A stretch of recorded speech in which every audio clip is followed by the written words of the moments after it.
Shalom bene data.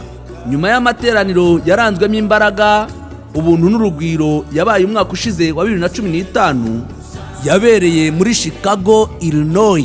Abakristo muri Amerika y'Amajyaruguru ku bufatanye na ambasade y'u Rwanda muri Leta Zunze Ubumwe za Amerika ikorera Washington DC bongeye kwishimira kubatumira mu iteraniro rizahuza abakristo b'Abanyarwanda bose mu masengesho no guhimbaza Imana.